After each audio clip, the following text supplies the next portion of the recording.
खबर राजधानी रायपुर से है, जहां महिला की लाश मिलने से सनसनी फैल गई है। सिलतरा इलाके में महिला की लाश मिली। घर पर कल धनेली नाला के पास इसी महिला की बेटी की लाश मिली थी। दोनों की हत्या की आशंका जताई जा रही है। पुलिस और एफएसएल की टीम मौके पर पहुंची हुई है। धरसीवा थाने इलाके की ये पूरी घटना बताई जा रही है। तो देखिए, कल बेटी की लाश मिली थी, जिसके बाद आज उसी बेटी की मां की लाश मिली है। आसपास सनसनी फैल गई है। बताया जा रहा है कि पुलिस की टीम और एफएसएल की टीम भी मौके पर मौजूद है और हत्या के एंगल से इस पूरे मामले की जांच की जा रही है। तो देखिए, आपकी टीवी स्क्रीन पर अब दो तस्वीरें हम आपको दिखा रहे हैं। पहली तस्वीर जहां बेटी की कल लाश मिली थी, जिसके पास आसपास के लोगों ने इसकी सूचना पुलिस को दी थी और यहां पर भी हत्या की आशंका जताई जा रही थी। और दूसरी तस्वीर आप देखिए, जहां पर आज इसी बेटी की मां की लाश मिली है और इन दोनों ही मामलों पर हत्या की आशंका जताई जा रही है। फिलहाल पुलिस एफएसएल की टीम मौके पर मौजूद है और मामले की जांच की जा रही है।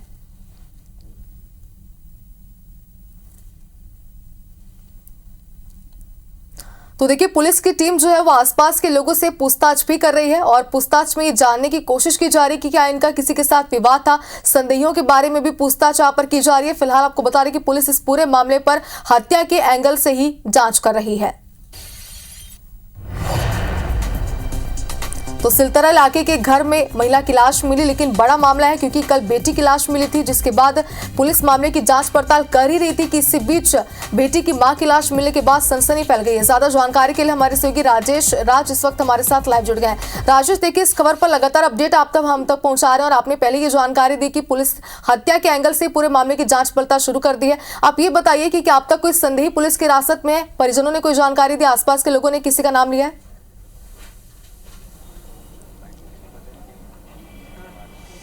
देखिए, अभी तक तो किसी संदेही के पकड़े जाने की खबर नहीं है और जो पुलिस की जांच है वो बिल्कुल जारी है। और जो आप कह रही थी हत्या के एंगल से, बिल्कुल पूरी तरह से स्पष्ट है कि ये मर्डर ही है और सिर्फ एक मर्डर नहीं है, डबल मर्डर है। 31 की नाइट में जहां पे हम घटनास्थल पर मौजूद हैं, वो तस्वीर हम आपको दिखाई रहे हैं कि ये वही रायपुर से बिलासपुर रोड के ठीक किनारे की वो मकान है। बहुत गरीब परिवार की महिला है। ये जो आप मकान देख रहे हैं, इसमें बिजली का कनेक्शन तक नहीं है। पीएम आवास योजना में ये मिला था और महिला के पति की बहुत सालों पहले मौत हो चुकी थी। उसके बाद वो बिल्कुल अकेले रह रही थी, अपने 14 साल की बेटी के साथ रह रही थी और 31 की नाइट में ही इसी मकान में महिला और उसकी बेटी दोनों का मर्डर कर दिया गया था। और उसके बाद जो आरोपी है, उसने जो नाबालिग बेटी है उसकी लाश को यहाँ से उठा करके और यहाँ से करीब 2 किलोमीटर दूर वहाँ पर फेंक दिया था। चूंकि महिला को उठा नहीं पाया होगा या फिर जो भी वक्त रहा होगा, नहीं समय मिला होगा, महिला की लाश यहीं पर रह गई।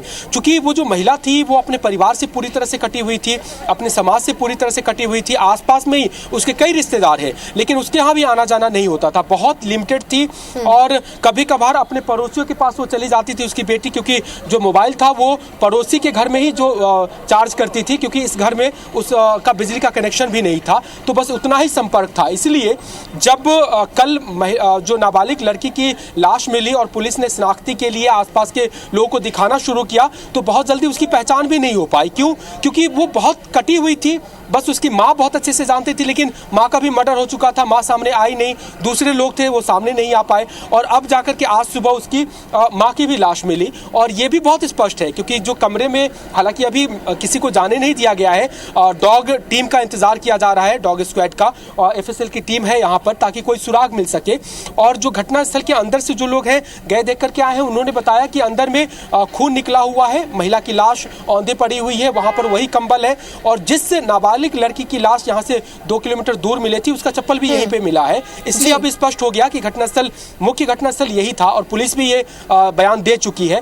तो देखिए, सामने पुलिस के अधिकारी हैं यहाँ पर और कहा यह जा रहा है कि आरोपी के बारे में भी कुछ सुराग मिल रहे हैं, क्योंकि 1-2 लोग का आना जाना यहाँ पे रहता था। संभवतः उसी को पुलिस सस्पेक्ट मान रही है और उसी एंगल पे काम कर रही है। लेकिन ये जरूर है कि 31 की नाइट का ये डबल मर्डर कांड और बेहद ही विभत्स रहा, क्योंकि खून फैला हुआ है, संभवतः सर फोड़ा गया है उसका और उस तरह से मर्डर किया गया है।